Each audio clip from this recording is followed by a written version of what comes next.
India गठबंधन के में इंटरनल डेमोक्रेसी है, आंतरिक लोकतंत्र।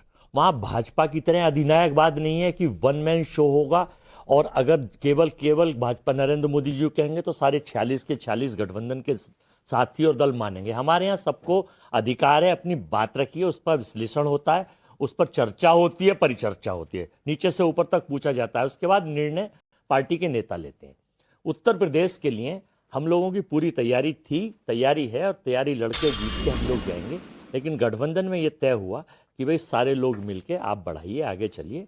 राहुल जी से चर्चा हुई, खड़गे जी से चर्चा हुई, खड़गे जी ने विश्लेषण कराया, गठन हमारे सारे 9 की 9 सीटों पर 10 की थी बात पहले तो, लेकिन एक सीट चूंकि बीजेपी डरी हुई है, अयोध्या में बहुत पहले ही वो घायल पड़े हुए हैं, तो डर की वजह से उन्होंने कोई कैंडिडेट उस सीट को कैसे करके कैंसिल कर दिया। 9 की सीटों पे हमारे सारे पर्यवेक्षक गए थे प्रदेश के और सारी चीज़ें तय थी, लेकिन हाईकमान की और जनता के उस पर यह निर्णय हुआ कि अखिलेश जी को लड़वाइए, सारे गठबंधन लड़ेगा, मतलब पीडीए गठबंधन लड़ेगा।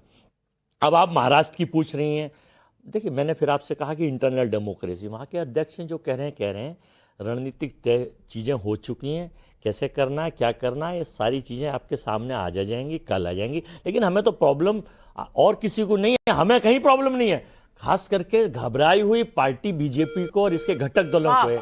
ये इतने घबराए हुए हैं, इतने परेशान हैं कि क्या इतना शानदार आपने कहा, क्या डेमोक्रेसी है। यहाँ अजय राय अध्यक्ष हैं उत्तर प्रदेश में, वो कह रहे थे 50-50 पर लड़ेंगे हम उत्तर प्रदेश में, और डेमोक्रेसी में उनकी बात। और वो जो मीटिंग है ना, वो अखिलेश जी ने अपने 9 के 9 कैंडिडेट अनाउंस कर दिए, उसके बाद हुई कांग्रेस में। बाय द वे मैं बता रही हूं आपको कि उसके बाद हुई मीटिंग और कह दिया कि हम नहीं लड़ेंगे। मतलब आपके लिए जगह ही नहीं छोड़ी लड़ने के लिए, तो आप लड़ेंगे क्या। और दूसरी तरफ आप कह रहे हैं कि ये डेमोक्रेसी है, कोई कुछ बोल रहा है। अब्बू आजमी के तेवर देखे, राधिका खेड़ा, ये डेमोक्रेसी है या जननायक की बत्ती गुल होती हुई नजर आ रही। क्योंकि कांग्रेस राहुल गांधी को जननायक कह रही थी, शायद समाजवादी पार्टी साथ नहीं निभा रही।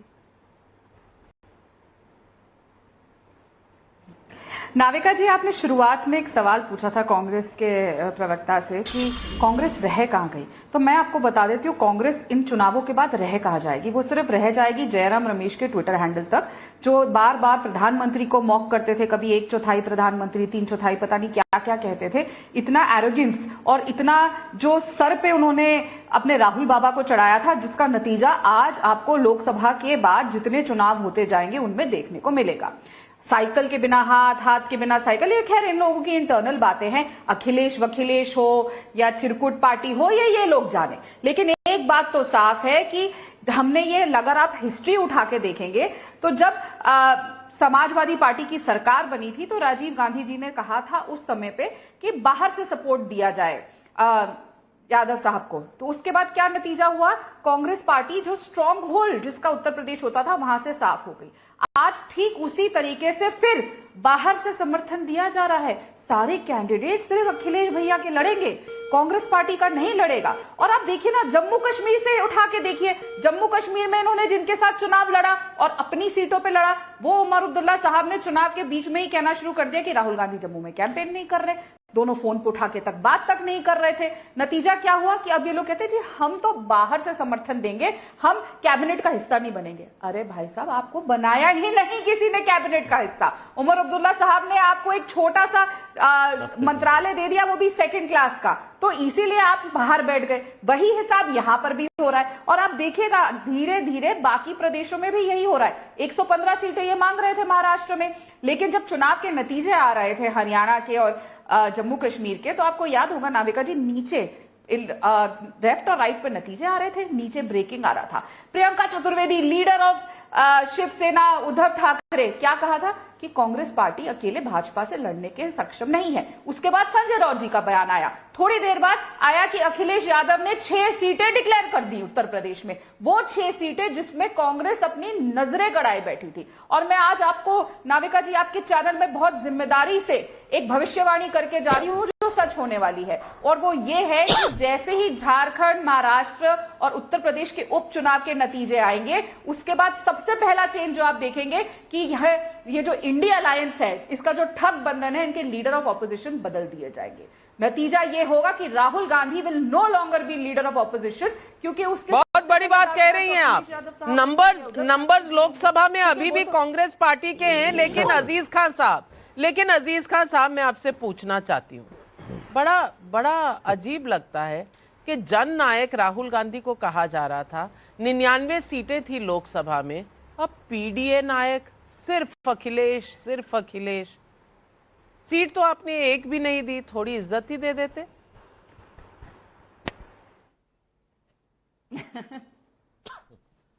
देखिए नाविका जी, देखिए वो क्या है, वो डायलॉग बड़ा मशहूर है कि जिसके घर शीशे के होते हैं वो दूसरों के घरों पे पत्थर नहीं मारा करते। यही उत्तर प्रदेश है, इनके अपने घटक दल हैं, अनुप्रिया पटेल, ओम प्रकाश राजभर, संजय निषाद, जो 27 के खेवन हार हैं। वो लगातार पूरे लखनऊ में पोस्टर लग गया है, 27 के खेवन हार, यानी अगर वो नहीं रहेंगे तो जमानत जब्त हो जाएगी बीजेपी की, ये पोस्टर लग गया है। और उसके बाद आरएलडी को एक सीट दे दिया, वो क्या कहते हैं, उंगली कटा के शहीदों में शामिल हो गए। ये उन पर चर्चा नहीं करेंगे, ये दूसरे के घरों में झांकते हैं कि साहब समाजवादी ने कांग्रेस को क्या दिया, कांग्रेस ने समाजवादी को क्या दिया। मैं कह रहा हूं ये हमारा गठबंधन अडिग है, और देखिए किस तरह सहयोगी है गठबंधन एक दूसरे का, कि शीर्ष नेतृत्व ने बात किया और एक दूसरे की बात तय हो गई, और आज हालात ये है कि मिल करके किस तरह समन्वय समिति बन गई है कि कांग्रेस के जो लीडर हैं, कांग्रेस के जो कार्यकर्ता हैं, वो समाजवादी के प्रत्याशियों को जिताने के लिए कटिबद्ध हैं। और यही हाल इससे पहले जो आप समाजवादी पार्टी के कार्यकर्ता और नेता थे, जब मुकर्रर अजीज खान साहब, अडिग गठबंधन है आपका उत्तर प्रदेश में, लेकिन महाराष्ट्र में तो नहीं नजर आ रहा। अब्बू आजमी जी के तेवर देखे थे आपने? आप ही की पार्टी के हैं ना नाविका जी? वही तो मैं आपको बताना चाहता हूं। देखिए स्टेट पॉलिटिक्स, स्टेट के जो लीडर हैं वो तो अपनी डिमांड करेंगे ही करेंगे, वो अपनी बात रखेंगे, लेकिन तय कौन करता है? शीर्ष नेतृत्व, हमारे शीर्ष नेता तय करेंगे। शीर्ष नेता ने किसी तरीके की कोई बात की नहीं की, लेकिन इनके यहाँ देखिए सिर्फ उटौवल तय कौन करता है? जो तय करता है वो साथी में खड़े हुए थे, जो तय करते हैं वो साथ में खड़े हुए थे। अबू आजमी के मालेगांव का दिखा दो तस्वीर, जहां वो कह रहे थे कि 6-8 दे दो, हमें 6-8 दे दो, हम सबको देख लेंगे, कोई नजर नहीं उठा पाएगा। साथ में कौन खड़ा था? आप ही के पीडीए नायक सिर्फ अखिलेश खड़े हुए थे, तो उनके सामने कहा है, उन्होंने टोका भी नहीं। अब अजीज खान साहब, आपकी मुस्कुराहट ने ऐसा बयां किया दास्ताने लैला मजनू के अब छुपा ही नहीं किसी से कुछ।